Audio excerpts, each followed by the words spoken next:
Hello नमस्कार दोस्तों, स्वागत है आपका अपने YouTube चैनल पर।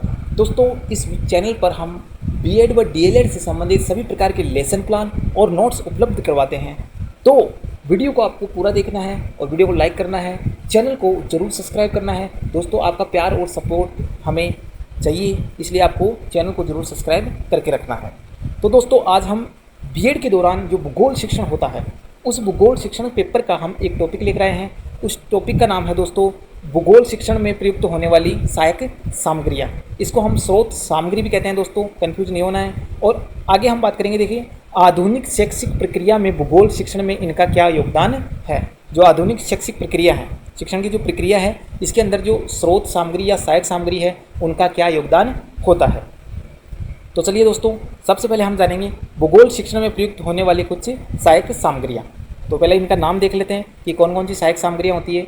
तो देखिए, पहली है मूल वस्तु या वास्तविक पदार्थ। मूल वस्तु या वास्तविक पदार्थ। इसके बाद चित्र, मॉडल, रेखा चित्र, एटलस, मानचित्र, ग्लोब, चलचित्र, रेडियो, लैंटर्न या इसको स्लाइड्स भी कहते हैं, और एपीस्कोप और एपीडायस्कोप।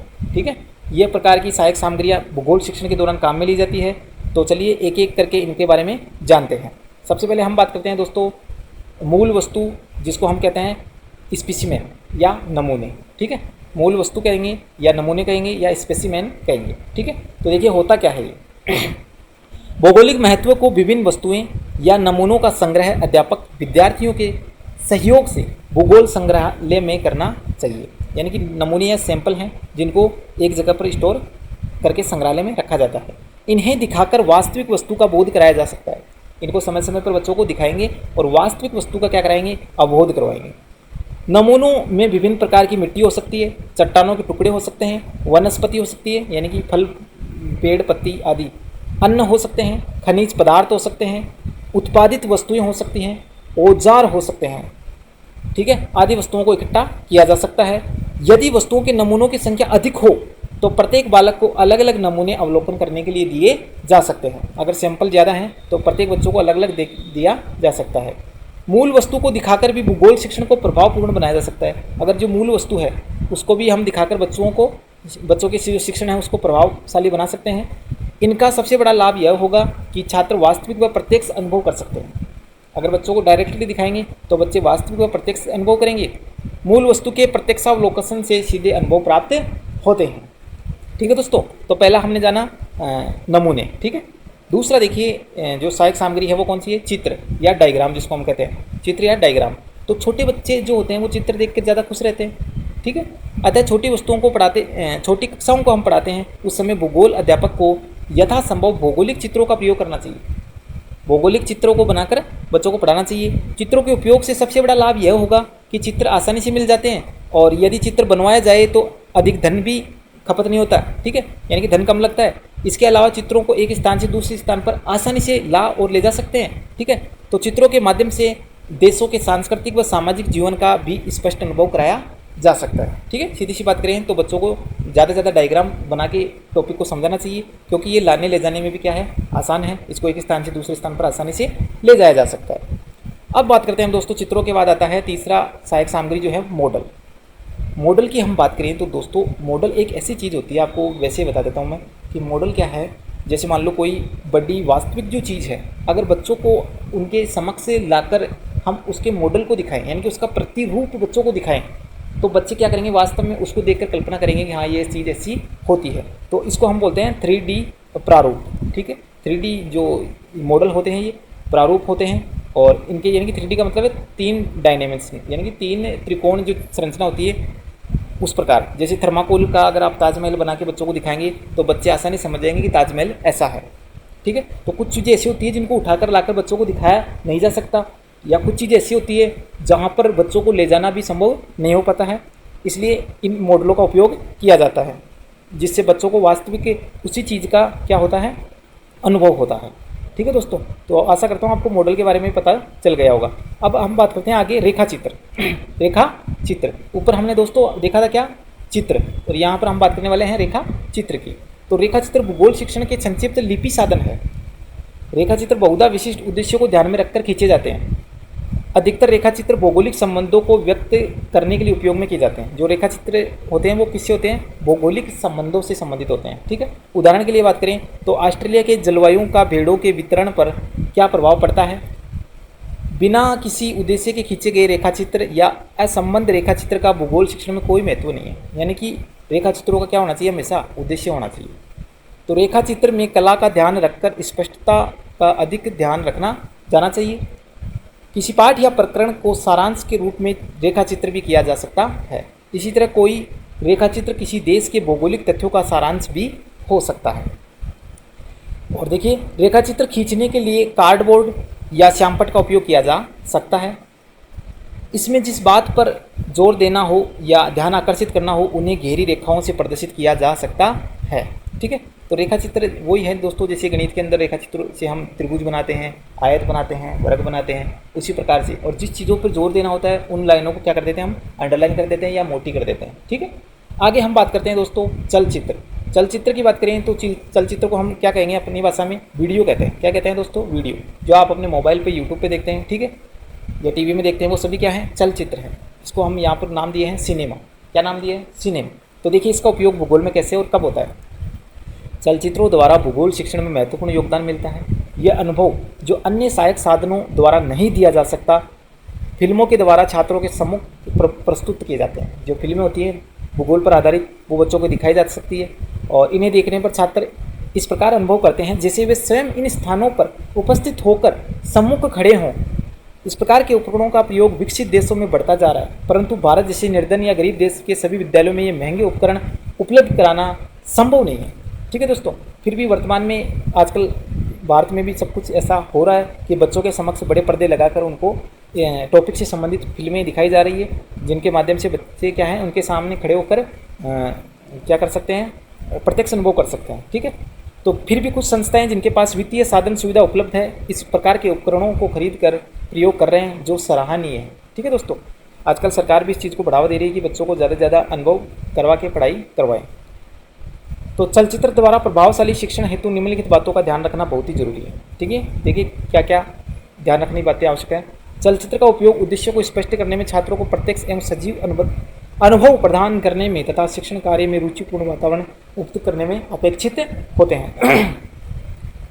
प्रदर्शित किए जाने वाले चित्र प्रमाणित होने चाहिए। ठीक है, इसमें जैसे सत्यता होनी चाहिए, प्रामाणिकता होनी चाहिए, स्पष्टता होनी चाहिए और महत्व इनका आकर्षण होना चाहिए, ये गुण इनमें होने चाहिए। ठीक है दोस्तों, जो भी चीज़ दिखाएं वो कैसी होनी चाहिए? सत्य पर आधारित होनी चाहिए, जिनका प्रामाणिकता होनी चाहिए, स्पष्टता होनी चाहिए, जिनका महत्व होना चाहिए।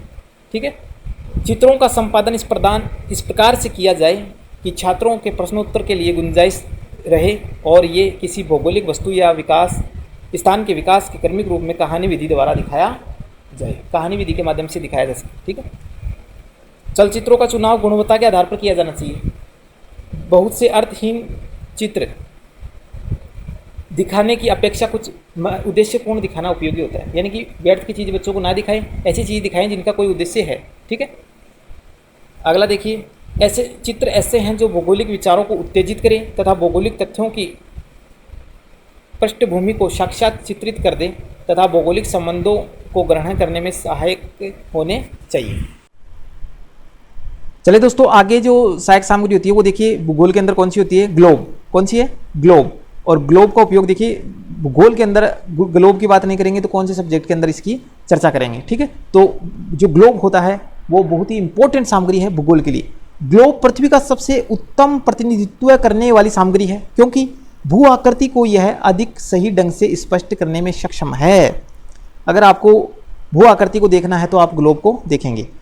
प्रक्षेपों के कारण विविध भू क्षेत्रों के आकार एवं क्षेत्रफलगत अशुद्धियों को ग्लोब के माध्यम से दूर करने में सक्षम है और काफ़ी अधिक उपयोगी माना जाता है। जैसे मर्केटर प्रक्षेप के आधार पर बने मानचित्रों में ग्रीनलैंड का आकार एक महाद्वीप से भी बड़ा हो जाता है।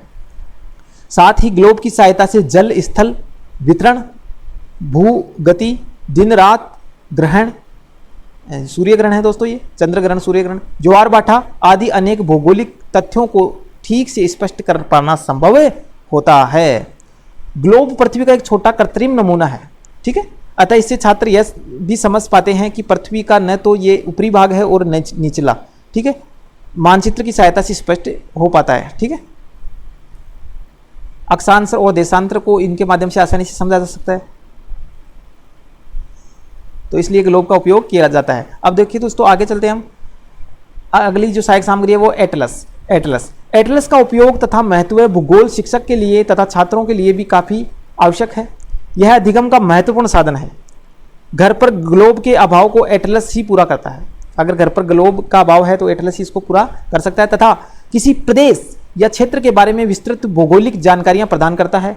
एटलस तुलना विधि के लिए भी उपयोगी है। इसकी सहायता से छात्र मानचित्रांकन करने का कौशल ठीक से सीख लेते हैं। मानचित्र जहां सर्वत्र आसानी से ले जाया नहीं जा सकता, वहां एटलस को छोटे आकार के कारण आसानी से ले जाया जा सकता है। अवश्य ही यह कक्षा शिक्षण के लिए अध्यापकीय सहायता सामग्री नहीं हो सकती, लेकिन यह मानचित्र का परिपूरक है और कक्षा में भी इसकी सहायता से छात्र अपनी मानचित्र अभ्यास पुस्तिका में भौगोलिक तथ्यों का वितरण को ठीक से प्रदर्शित करने के लिए प्रयास कर पाता है। ग्रह कार्य को एटलस सरल और संभव बनाता है, अतः अधिगम सहायक सामग्री इसको कहा जा सकता है दोस्तों। ठीक है, तो इस प्रकार से एटलस हो गया। अब देखिए आगे हम बात करते हैं स्टीरियोस्कोप। ये दोस्तों एक बात करते हैं कि यह क्या है। तो स्टीरियोस्कोप दृश्य सामग्री प्रस्तुतिकरण संबंधी एक उपयोगी उपकरण है। इसकी सहायता से भूगोल के अध्यापन करते समय छात्रों को महत्वपूर्ण दृश्यों को दिखाया जा सकता है। जो चित्र एक करके इस पर लगाए जाते हैं, छात्र इनका बड़ा प्रतिफल रूप देख पाते हैं। विशाल कक्षा के लिए इसे प्रयुक्त करने में कठिनाई का आना स्वाभाविक ही है, क्योंकि कम से कम समय में एक ही छात्र अधिक से अधिक 2 चित्र देख पाते हैं। बड़ी कक्षा में इसके लिए 10 या 11 छात्रों के कई समूहों में बांटने की जरूरत होती है और 10 या 11 स्टीरियोस्कोप की भी आवश्यकता होती है।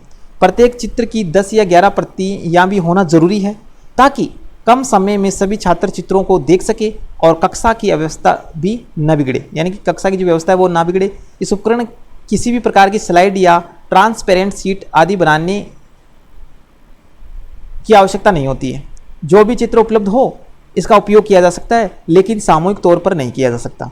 बड़े आकार के चित्रों को किसी स्क्रीन या छायापट पर प्रदर्शित करना इससे संभव नहीं हो पाता है, अतः इसके लिए यह अन्य उपकरण एपीस्कोप का प्रयोग किया जाता है। अब हम जानते हैं दोस्तों एपीस्कोप।